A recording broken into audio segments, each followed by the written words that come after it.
அம்மா மக்கள் முன்னேற்ற கழகத்தின் சார்பில் ராணிப்பேட்டை மாவட்டம் சோளிங்கரில் நடைபெறுகிற மாபெரும் மேதின பொதுக்கூட்டத்தில்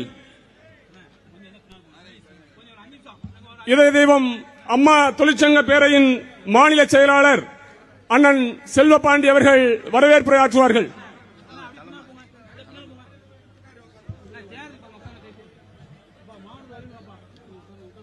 பேரன்பு கொண்ட பெரியோர்களே, இதய தெய்வம் புரட்சித் தலைவர் எம்ஜிஆர் அவர்களின் அருளாசியோடும் இதய தெய்வம் புரட்சித் தலைவர் அம்மா அவர்களின் நல்லாசியுடனும் கழக நிரந்தர பொதுச் செயலாளர் நாளைய முதல்வர் மக்கள் செல்வர் அண்ணன் திரு டிடி ஆணைக்கிணங்க அம்மா மக்கள் முன்னேற்ற சார்பாக இதய தெய்வம் அம்மா தொழிற்சங்க பேரவையின் சார்பில் இங்கே இனிதே நடந்து கொண்டிருக்கிற மேதின விழா பொதுக்கூட்டத்தை சிறப்பாக ஏற்பாடு செய்த அன்பு சகோதரர் முன்னாள் சட்டமன்ற உறுப்பினர் கழக தேர்தல் பிரிவு செயலாளர் மண்டல பொறுப்பாளர் ராணிப்பேட்டை மாவட்ட கழக செயலாளர் அன்பு சகோதரர் என் தி பார்த்திபன் அவர்களே, இந்த நிகழ்ச்சியில் முன்னிலை வகிக்கும் பேரவை நிர்வாகிகளே, அன்பு அண்ணன் தலைவர் நல்லை பரமசிவன் அவர்களே, சிடிசி கருணாகரன் அவர்களே, தவமணி அவர்களே, கலைச்செல்வன் அவர்களே, சத்தியமூர்த்தி அவர்களே, டோல்கேட் கதிரவன் அவர்களே, சிவசங்கர் அவர்களே, போக்குவரத்து பிரிவு தலைவர் திரு எஸ் அறிவும் அவர்களே, மின்சார பிரிவு செயலாளர் ராமன் அவர்களே, டாஸ்மாக் செயலாளர் பாண்டியன் அவர்களே,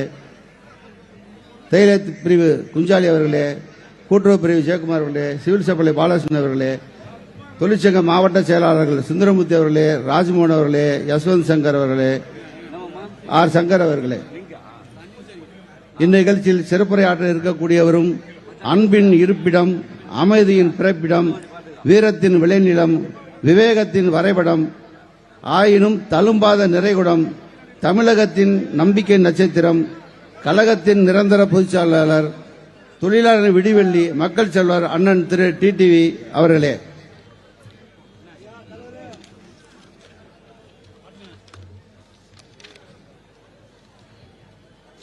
மற்றும் இந்த நிகழ்ச்சியில் கலந்து கொண்டு சிறப்பு சேர்த்துக் கொண்டிருக்கின்ற கழக அவைத்தலைவர் அருமையண்ணன் முன்னாள் நாடாளுமன்ற கோபால் அவர்களே, கழக துணைத் தலைவர் மாவட்ட கழக செயலாளர் முன்னாள் சட்டமன்ற உறுப்பினர் கோமுகி மணியன் அவர்களே, கழக துணை பொதுச் செயலாளர் முன்னாள் சட்டமன்ற உறுப்பினர் அண்ணன் ரங்கசாமி அவர்களே,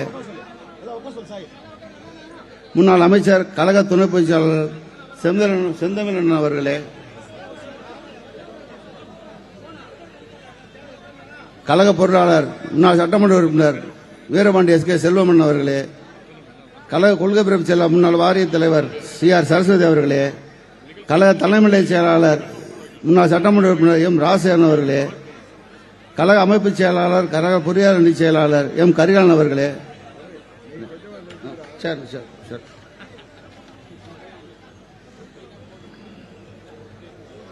நேரத்தின் அருமை அனைவரும் பேரும் கூறி ஏற்றுக்கொள்ள வேண்டுகிறேன். அருமை பெரியோர்களே, தாய்மார்களே, தொழிலாளர் நண்பர்களே, சகோதர சகோதரிகளே, இயக்கத்தின் நிர்வாகிகளே, உங்கள் அத்தனை பேருக்கும் எனது பணிவான வணக்கத்தை உரித்தாக்கிக் கொள்கிறேன். அன்புக்குரிய பெரியோர்களே, ராமாயணத்தில் ராமனுக்கு துணை நின்ற லட்சுமணன் அளவிற்கு இல்லை என்றாலும், ராமாயணத்தில் ராமனுக்கு பணிவிடை செய்த அனுமன் அளவிற்கு இல்லை என்றாலும், ராமனுக்கு சிறிய அளவில் உதவிய அணில் போல மக்கள் செல்வருக்கு தடைக்கல்லாக இல்லாமல் படிக்கலாக என் வாழ்நாள் முழுவதும் நான் பயணிப்பேன் என்று இந்த நேரத்தில் உறுதியாக கூறிக்கொள்ள கடமைப்பட்டுள்ளேன். தொழிலாளர் உரிமைகளை வென்றெடுத்த வெற்றி திருநாள் தான் இந்த மே தினம். ஒரு காலத்தில் 12 மணி நேரத்தில் இருந்த 18 மணி நேரம் வரை உழைக்க வேண்டிய கட்டாயத்துக்கு தொழிலாளர் உள்ளானார்கள். இதனை எதிர்த்து பல்வேறு தொழிற்சங்கங்கள் பல்வேறு காலகட்டங்களில் பலகட்ட போராட்டங்களை முன்னெடுத்தனர். 1886 சிகாகோவில் ஹை மார்க்கெட் சதுக்கத்தில் நடந்த போராட்டத்தில் நிகழ்ந்த கலவரத்தில் பலர் உயிர் தியாகம் செய்தனர். தொழிலாளர் தலைவர்கள் தண்டிக்கப்பட்டனர். இருப்பினும் அவர்களின் தொடர்ச்சியான போராட்டத்தால் 1891 ஆண்டு 8 மணி உழைப்பு என்பது சர்வதேச சட்டமாக மாற்றப்பட்டது. அதுவே மே 1 அன்று தொழிலாளர் தினமாக அறிவிக்கப்பட்டது. மனம், மதம், இனம், நாடு, கலாச்சாரம் என அனைத்தையும் தாண்டி உலகம் முழுவதும் கொண்டாடக்கூடிய ஒரே தினம் மே தினம். சாதாரணமான தொடர்ந்து போராடினால் எவ்வளவு வலிமானவர்களை வீழ்த்த முடியும் என்பதற்கு எடுத்துக்காட்டு இந்த மே தினம். எப்போதும் தொழிலாளர் நன்மைக்காக உறுதுணையாக இருப்பவரும் கழக பொதுச் செயலாளர் அவர்கள் தொழிலாளர் ஏதேனும் பாதிப்பு ஏற்பட்டால் உடனடியாக போர்க்குழு உயர்த்துவர் மக்கள் சேவை அண்ணன் திரு டிடிவி அவர்கள். இங்கு தமிழகத்தில் புரட்சியாளர் அம்மாவின் உண்மை தொண்டர்கள் பிரிந்து கிடந்ததால் அமைந்துவிட்ட தீய சக்தி திமுக அரசு முழுமையாக தொழிலாளர் விரோத அரசு நடத்தி கொண்டிருக்கிறது. துக்கில தருவார் என்று இந்த ஆட்சியை நம் கழக பொதுச் செயலாளர் சொல்வதற்கு ஏற்ப தொழிலாளர் விரோத போக்கையும் மக்கள் விரோத போக்கையும் முன்னெடுக்கிறது இந்த தீய சக்தி திமுக அரசு. பல நூறு ஆண்டுகளாக தொழிலாளர் வர்க்கம் போராடி பெற்ற 8 மணி நேர உழைப்பு என்ற மாபெரும் உரிமையை அடிமொழியில் கை வைக்கும் வகையில் 12 மணி நேர உழைப்பு என்று தீய சக்தி திமுக அரசு அறிவித்த போது அதனை கடுமையாக எதிர்த்தவர் மக்கள் செல்வர் அண்ணன் திரு டிடிவி அவர்கள்.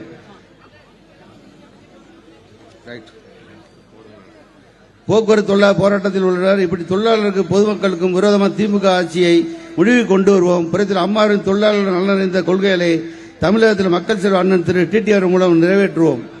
அதற்கு கழக பொதுச் செயலாளர் முன்னெடுக்கும் அத்தனை வியூகங்களுக்கும் அவரிடம் கட்டளைகளுக்கும் என்றும் அம்மா தொழிற்சங்கம் பேர துணை நிற்கும் தீய சக்தி திமுக ஆட்சியை வீழ்த்துவதற்கு மக்கள் செல்வம் ஆணையற்ற என்றும் செயல்படும் என்று கூடிய விடைபெறுகிறேன். நன்றி, வணக்கம்.